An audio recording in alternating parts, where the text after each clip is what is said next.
Pada akhir masa Perang Dunia Kedua, ada suatu wilayah yang sebagian besar masih dikuasai Nazi Jerman, yaitu Cassino.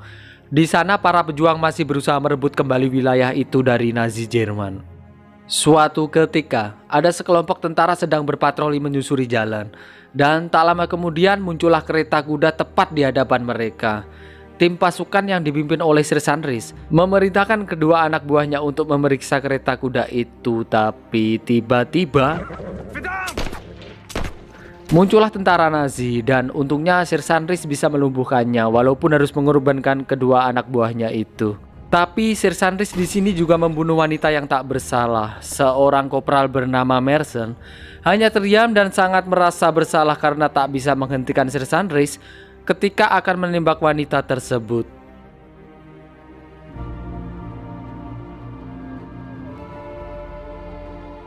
Setibanya di markas, Merson dengan salah satu rekannya yang ikut patroli tadi, yaitu As, secara tak sengaja melihat Rice diinterogasi oleh komandannya mengenai tewasnya dua anggotanya tadi. Namun Sir Sanris justru berbohong dengan berkata bahwa mereka telah dirampok oleh tentara Nazi di jalan dan berujung baku tembak. Melihat sersan kepala angkatannya merasa tak bersalah, Merson hanya bisa terdiam dan tak bisa berbuat apa-apa. Saat Merson sedang memandangi foto anaknya di dalam mobil, ia dihampiri oleh rekannya yang bernama Joyner. Merson yang masih dihantui rasa bersalah, Joyner malah menunjukkan luka di tangannya yang ia buat sendiri. Ia bercerita mengapa hal tersebut dilakukan karena ia merasa sangat tertekan di dalam medan pertempuran. Tak ketinggalan ia juga membahas masalah penembakan tadi. Di sini Merson justru tambah depresi dan sangat menyesal ketika mengingat lagi kejadian tersebut.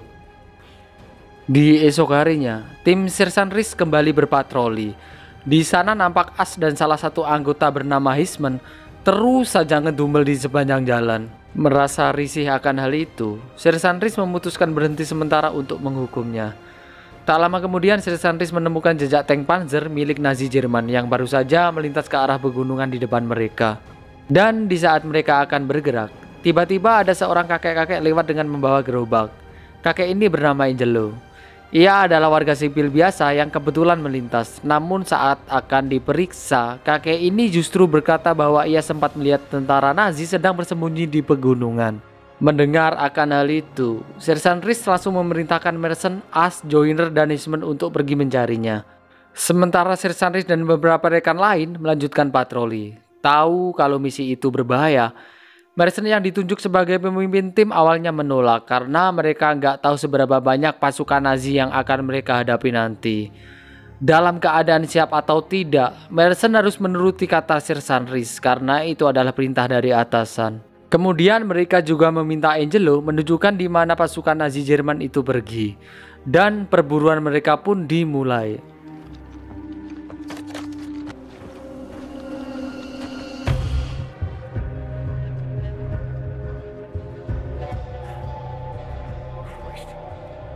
Look like an asshole. Fuck you. Sepanjang perjalanan, As, Joyner, dan Hisman terus saja bertengkar. Risih akan hal itu, Merson langsung menyuruh mereka untuk diam. Sementara Angelo hanya bisa terdiam melihat tingkah para tentara itu karena ia nggak mengerti bahasa Inggris. Singkat cerita, perjalanan mereka terhenti setelah melihat sebuah jembatan panjang dengan sungai besar di bawahnya. Saat itu juga Merson merasa ragu, bahkan ia sempat mencurigai Angelo yang mungkin saja bisa jadi mata-mata Jerman. Ia berpikir kenapa Angelo mau mengantarkan mereka dengan sukarela. Bisa saja mereka dijadikan umpan ke tentara Jerman yang sudah menanti di ujung jembatan. Di sana Joyner menahan Merson untuk tidak melanjutkan misinya. Tetapi Merson tetap ingin melanjutkan misi tersebut apapun resikonya. Satu persatu mereka mulai menyeberangi jembatan tersebut. Namun setelah sampai di seberang, Hisman secara tak sengaja menginjak ranjau yang ditanam oleh Nazi. Merson yang melihat akan hal itu sesegera mungkin menyelamatkan Hisman. Namun karena kakinya hancur karena ranjau itu, akhirnya Hisman tak dapat diselamatkan karena mengalami pendarahan yang hebat. Melihat kejadian itu, As sangatlah terpukul dan berkata ini adalah karma. Karena kemarin tidak ada yang bisa menghentikan Riz membunuh wanita yang tak bersalah. Sementara itu misi harus tetap diselesaikan. Mereka semua memutuskan untuk meninggalkan mayat Hisman di sana dan melanjutkan perjalanan. Namun saat di tengah perjalanan, mereka semua kaget ketika melihat mayat tentara yang terduduk kaku bersender di sebuah pohon tumbang. Setelah diperiksa, mereka mendapati mayat tersebut telah mati karena sniper. Kemudian Merson berpesan kepada rekannya untuk lebih waspada, karena bisa saja salah satu dari mereka menjadi target si sniper selanjutnya.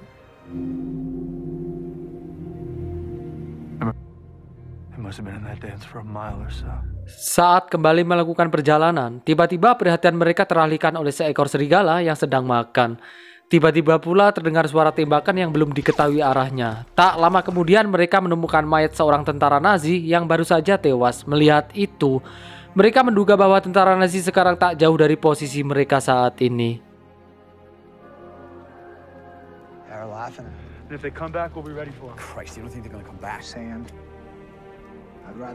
Mereka pun langsung melanjutkan perjalanan. Namun saat di tengah jalan, tiba-tiba depresi yang dialami Joyner mulai kambuh.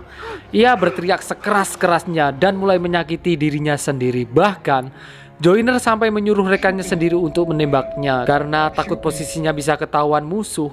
Merson lalu menyuruh As untuk menenangkan Joyner.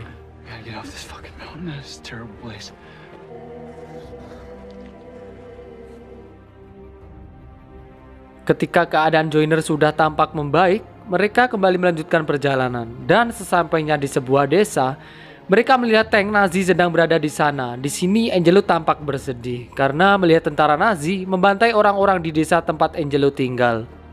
Nazi menganggap orang-orang di desa tersebut adalah pemberontak. Dianggap situasi sudah mulai kacau. Merson memerintahkan untuk mundur, namun saat di tengah jalan,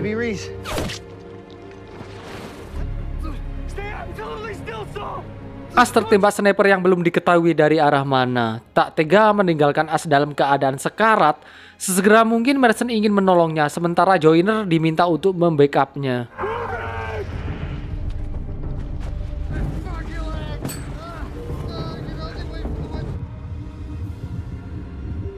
Joyner melihat luka As yang semakin parah. Sebisa mungkin ia berusaha mengobati dengan menghentikan pendarahannya, sambil mengingat kebaikan sahabatnya itu yang tadi menenangkan ketika depresi. Kemudian Joyner menggendong As menuju markas. Saat di perjalanan, Merson lagi-lagi meminta untuk berhenti sejenak karena Merson merasa ada seseorang yang sedang mengawasi pergerakan mereka. Merson menganggap seseorang tersebut adalah sniper yang menembak As tadi. Di sisi lain, keadaan As sudah semakin sekarat. Mau tak mau, mereka harus sesegera mungkin melanjutkan perjalanan walaupun dengan kondisi yang sangat berbahaya. Dan sesampainya di tempat mayat tentara Nazi tadi, Merson berinisiatif membuat umpan menggunakan mayat tersebut. Merson membuat mayat itu seolah-olah tentara yang masih hidup dan berharap si sniper akan menembaknya. Hal tersebut tentunya akan memudahkan Merson dan Joyner menemukan posisi si penembak setan itu. Kemudian Merson menyuruh Angelo dan Joyner untuk membawa As pergi agar secepatnya dapat diobati. Sementara ia akan sendirian mencari keberadaan sniper tersebut. Hal itu cukup menjadi perdebatan. Joyner menganggap tindakan Merson sangatlah ceroboh karena dirinya belum mengetahui posisi si sniper. Di sisi lain, Joyner yang masih curiga dengan Angelo langsung menghampirinya. Joyner mengancam kalau Angelo memberitahu posisi mereka pada tentara Nazi, maka ia akan membunuh Angelo saat itu juga. Sedangkan si Merson yang sedang mencari keberadaan sniper mendadak teringat dengan wanita yang dibunuh Sersan Riz pada awal cerita tadi. Perasaan salah terus-menerus menghantui dan menyiksanya. Beberapa saat setelah ia menenangkan diri, tiba-tiba ia mendengar suara tembakan. Sontak hal tersebut langsung memicu dirinya untuk mengambil senapan dan bersiap menembak. Tapi di sini ia sempat mengurungkan niatnya. Ia takut dikalau sudah menembak ternyata ia salah orang, yaitu bukan si sniper yang menembak As tadi. Dirasa keputusannya sudah bulat,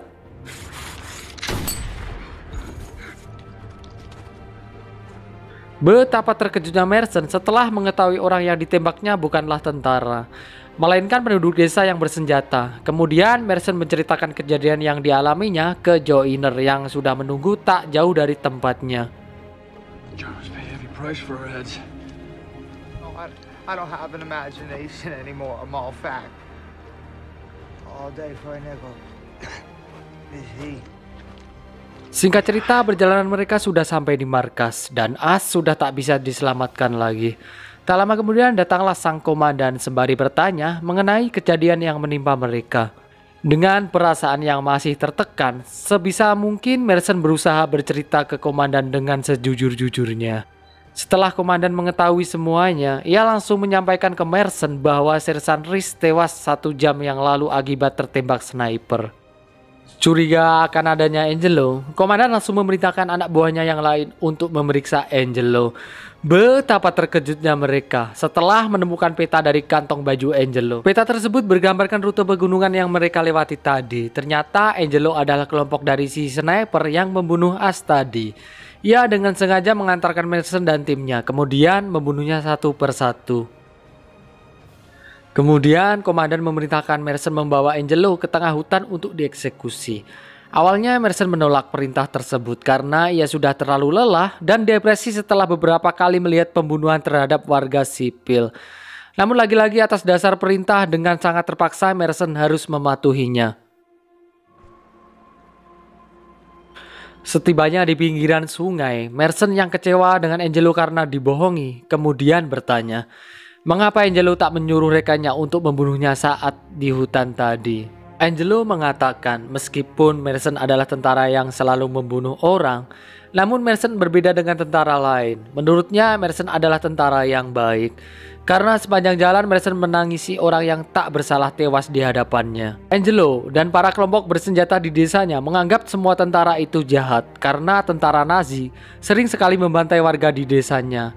Dan semenjak itulah Angelo beserta warga desanya sangat membenci tentara. Tak peduli itu tentara Nazi Jerman atau tentara yang berada di pihaknya sendiri. Semua mereka anggap sama saja. Dan di saat itu juga Merson merasa kalau semua ucapan Angelo tak sepenuhnya salah. Merson berpikir bahwa dirinya pantas untuk dibenci bila mengingat dirinya hanya diam saja saat wanita yang tak bersalah dibunuh oleh Sersan Reese. Dengan momen yang penuh emosi, Merson melepaskan Angelo dan menyuruhnya untuk segera pergi. Sebelum ia berubah pikiran untuk membunuhnya, tak lama kemudian Joyner datang. Ia bingung karena tak melihat mayat Angelo.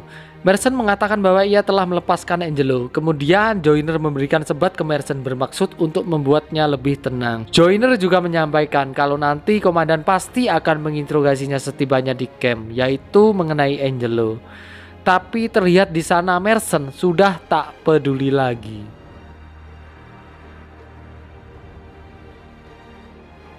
Dan film pun selesai.